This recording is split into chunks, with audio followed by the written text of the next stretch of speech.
Alright, listen, folks, this is Sweet Scientist again. This is Barack the Boxing Bully. We got Big Baby Miller here, Jarrell, Big Baby Miller. He about to hit the Sweet Scientist bag. I get $50 if you know you take it easy on me. You gonna nah, no mercy in the hood. No fair ones. So we won't. How you want it? You want it? Give me a little barber shot right here. Alright, let me take a deep breath. Hold on. Ready? Hold on. Come on, put some power behind that. Let me see.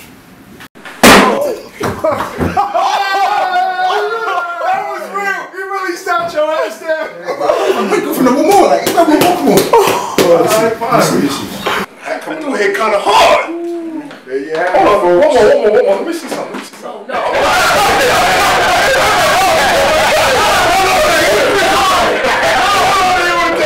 Yeah, man. Brooklyn, baby, you already know. No. We from Brooklyn, we're scrapping, it's part of life. Right. So we happen to be the type of journalists to start a fight. What? I was raised in Gleason's, I was in the precinct. But I beat the case with my sweet pea defense. You drinking if you think you beating us. If I have to, I'ma put on Margarito's gloves. Don't do it. I'm in the Barclays like I own it. What you expected? The way I seized the moment, they thought I was epileptic. Damn. The fight game can't survive without me. I throw shots that make fighters spit out their mouthpiece. Never days off, only days on. Yeah. I represent the hood like I'm Trayvon. These moments in boxing are so proper, like when Floyd told Oscar he beat his whole roster. It's our action that speaks the loudest. Though we the Sweet Scientists, there ain't nothing sweet about us. Fight fans, what's going on? It's your boy Ak. And this is Barack the Boxing Bully. What's good? We are the Sweet Scientists on this50.com, and our guest today, Big Baby Miller, but people will call him Jarrell, but his name is Jarrell.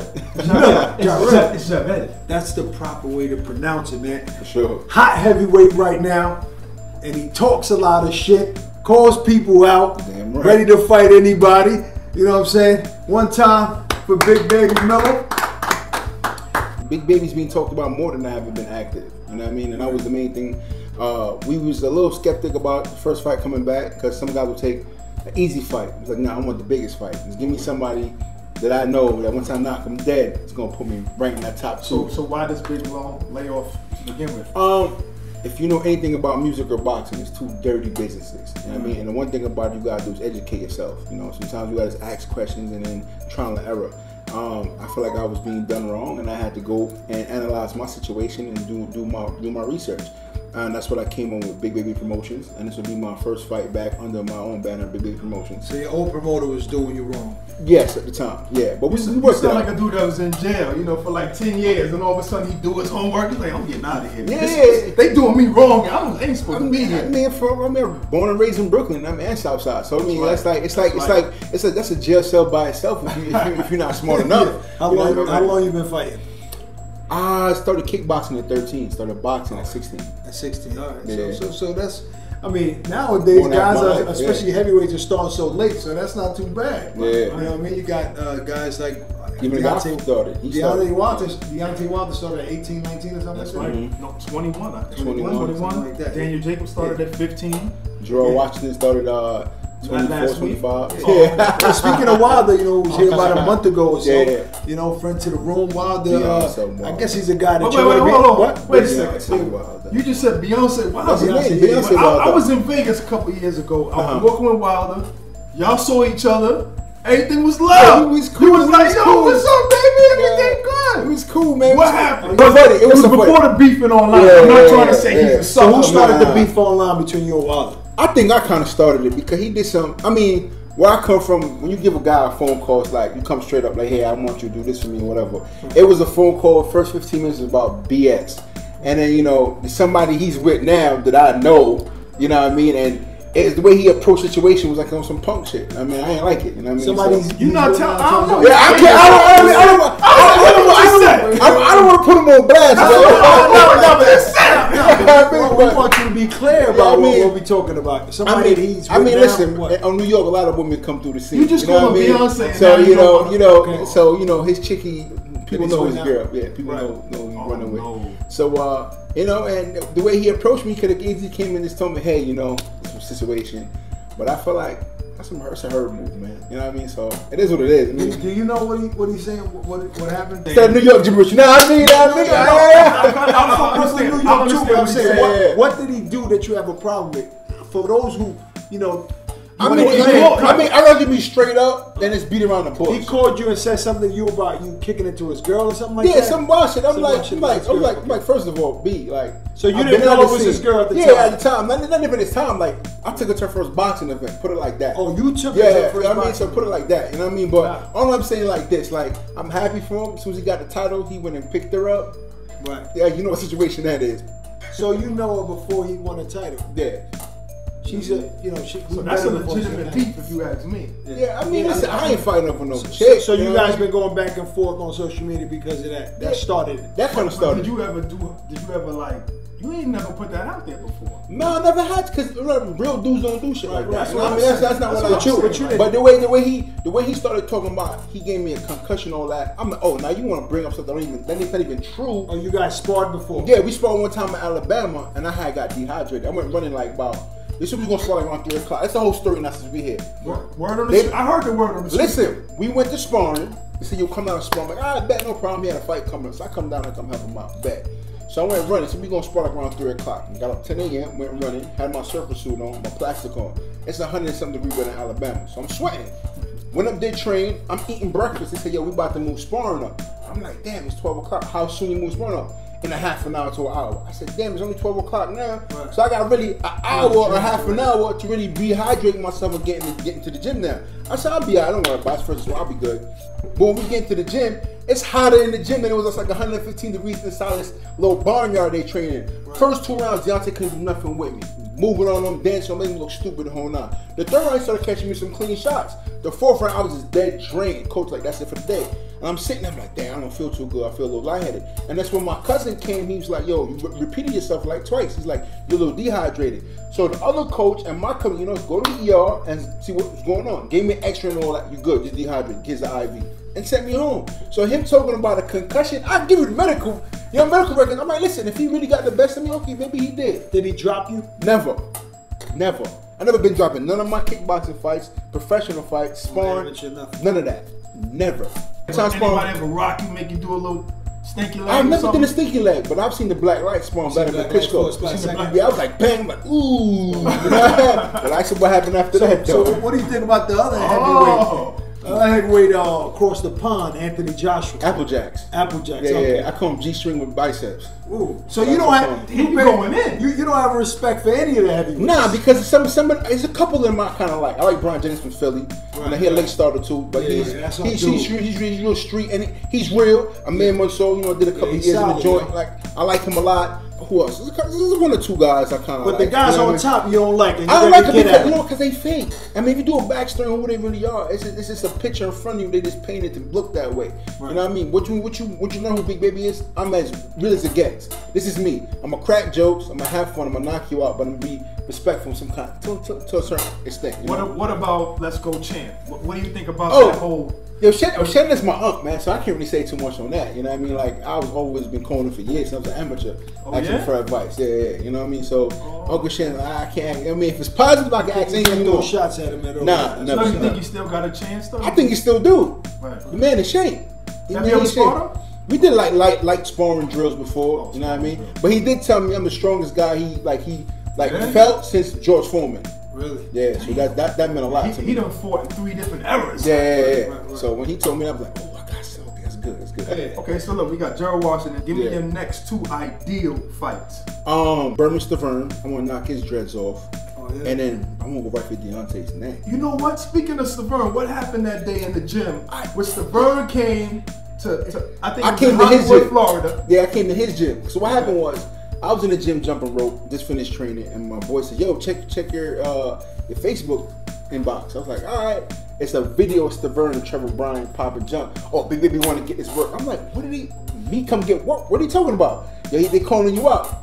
I'm like, where I call my manager? I'm like, yo, book me a flight to Florida. He's like, for what? We're going to go sparring. Who? I don't know. We about to see. The next day I was on a plane, I went out there. And I told Shane I'm walking in. He's like, you are? I'm like, bet. And they had the cameras working. I'm like, what's good? You going to get this on or what? He's like, oh, quiet. I'm like, you was a champ for like a day. And he got mad over that. But after I turned my back, he wanted to get up. I'm like, you punk. So y'all never spar? We never spar. He didn't want to spar. He didn't want to spar. And it was so funny because I kind of apologize. Kind of the older traders in there and disrespect, be up in there like that. I say, no, what's the run? I know you're going to spar Povetkin. I'm like, hey, listen, we need some sparring. I'll help you out with the Povetkin fight. And I reached out. After that. And I ain't hear nothing back from him. So everything cool. It's under the bridge, but, it ain't really cool. Yeah, but if Showtime said, listen, we want that Stavern fight, sign that. Oh, you're working with Showtime? Yeah. What, you got a deal with Showtime now? Yeah, we're working on something real big. Okay. Yeah, thank God. Deontay might have approached this in a sense like, man, I'm looking past that. I want nothing but huge fights against like the Joshuas of the world. What if he overlooks you like that? It's the reason why I think Deontay is a scumbag. I'm gonna tell you the reason why. AJ was there already. Joseph Parker was there already. Once he seen the money sign against Vladimir versus AJ, that's when he wanted to jump in. So a bunch of other champions, they were still champions before the Vladimir fight. Why didn't he call them dudes out? You see what I'm trying to say? But he stayed over here, fight safe opponents, collect like $1 or $2 million. Oh, if I do get knocked out here now, at least I'm making $15-10 million. You a scumbag. Be a warrior. Is it about money? It's about money. No, it's about, don't get it wrong. It's a prize fight. It's about getting a prize. But don't talk gangster now because all of a sudden now, it's money. Everybody getting this work. That's how you're a fighter. You gotta be a warrior. Hey, I'm gonna wash up, and then we gonna bring something in America. But here's my take on that. Deontay looks like one of the heavyweights that got that, one punch knockout power. Yeah. You do too. Correct. Why would he be scared of anybody if he's one of the only ones knocking people out with one punch? Everything can happen, but watch the level of opponents he's been fighting too, as well. If you watch a lot of dudes just flaking, just giving up their belt. If you watch how they get their belts. That's the Stavern fight though. I thought that was a good test. No. Stavern didn't do jack. I've seen Stavern fight, and I think Stavern could have done a lot better. Stavern didn't do jack. Yeah, but people always say that, right? I got a problem when people say, man, that ain't him in the ring. There should be excuses. If somebody don't look good as you normally see him, maybe the guy he's fighting is that good and making him look bad. He ain't that good. The dude he didn't throw no punches. What would be your game plan? You're a little taller than Stavern though. Stavern probably like 6'1", 6'2". So you about 6'3", 6'4". So what would be your game plan? What would you have done different than Sparring? Oh, easy. Talk crap about his mama and punch him in the throat. In the ring while you fighting? All day. You pop shit inside the ring? All day. Who's some of the fighters that inspired you? Mike Tyson, I gotta say. Of course, Mike Tyson's my #1 favorite, but we gotta take it way back. I think original OG, and I bet you I don't even know right now. Guess. Let me hear. Is he a heavyweight? He's a heavyweight. Who? Jersey Joe? No. Jack Johnson? Jack Johnson. That's the original OG. So you study him. You were like, man, this is when it was still hanging brothers. You know what I mean? So he was popping jump all day. Do you even know what his nickname was? The Galveston. That's the Galveston. Jack Johnson was the first black heavyweight champion. Correct. Ever, he liked white women very much. Like a lot of brothers nowadays. Racial time. That's fact. What about? Let's talk a little hip hop, man. Right, for sure. This is 50. Give me your top. Working on the mixtape coming out soon. Oh, so you're an artist? Oh yeah, not rapping, man. Me rapping. So you want to spit something? You gotta give me. You gotta talk to Pete there, cause I need some flavor. No, acapella now. Put that shit down. We'll come back to that. We'll come back around. Yeah. So I didn't know you was an artist.Id you know this? No, I didn't know that. DJ Sub was my god brother too. So yeah. Okay. So before you spit your bars, give me your 5 favorite artists. 5 all favorite time. All time. I love DMX. What kind of dog was that? I was a poodle. I was going to. I was a Puerto Rican poodle. My dogs. All right, that's DMX shit. Man, that's the first album I ever bought. I was like in the 6th grade, 12 years old, and I was going to school every day just mad, like ready to stall on somebody. So I was like the first. I came from a rough background too. My stepfather and mom was always fighting in the crib. So that was like my way out to. You beat up your stepfather? That's where it started? Yeah, something like that. As a matter of fact, it was like 17 when I hemmed them up and I moved out after that. It's kind of crazy. Wow. I mix it up a lot, man. My ears are really big. I have a lot of DJs in my family. But I said, man, when it comes to hip hop per se, I say old school be DMX, Busta, of course Tupac, Biggie, Jay-Z, Prodigy. If I go a little new school, I say I like some of Kendrick stuff. I like some of J. Cole stuff.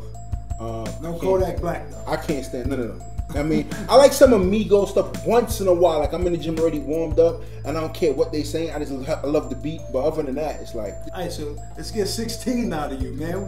Want to hit these bonus. I'm the 5 deadly boroughs. BKB the livest one. Can we stay in bed, star high with a red eye, purple haze, smoke for days. Never afraid to smoke high grade. Hold on. You come to BK and pop that shit, we pop that clip. But buck 50 pro still lit. We hustle out here. To the block up like it's Christmas cheer. Best beware, big babies up in here. Okay. So you always big baby. Always young man. I had King Kong, had baby. I little stuff, King man. Kong. Yeah, I was King Kong when I was little. They used to call me Joker for a little while. They used to call me all kind of crazy names. Coconut head because you from Caribbean families. Running the stuff with your head and you know, all kind of crazy wild stuff. So I'm assuming you want to be the undisputed heavyweight champion of the world. That's right? the main goal. Right? Not heavyweights are saying that, but they don't believe in it. Deontay don't believe in it. Right. You know, Tyson Fury stepped to him, he didn't believe in it. You know, Tyson Fury know me very well. These guys know me very well. I'm really the dark horse in the game. I'm the real dark horse in the game. Believe that. Who would be your hardest test? What heavyweight out there would you say like, all right, I'm gonna have to be at my best? Oh, that's easy. Who's that? Yourself. My damn self. You can only beat yourself. My damn self. So nobody can. Ain't nobody beating me. I'm telling you right now, I got the best footwork. I'm bigger than everybody size-wise. And I'm fast, and my mouth moves fast as well. I'm telling you, the boy got moves.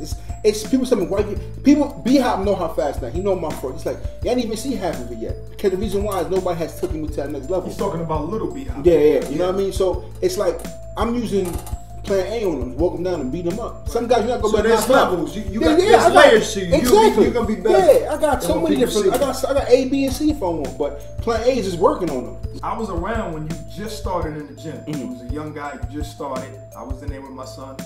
When did you become so confident? From the day I walked in the gym. I think the day I walked in, that's the day I walked in the gym and I seen kids getting in and beating each other up and they wasn't getting in trouble. I could do this. Right. I was always fighting in the streets. You know, football, I was playing football and started kickboxing and wrong. But I ain't like losing. I used to put in work and I'm like, man, there gotta be a better way, man. Right. I started fighting. I'm like, if I lose, it's on me. If I win, it's on me. Right. So I'm like, ain't nobody gonna beat me. You can't blame it on anybody. Nobody. You blaming yourself. That's it.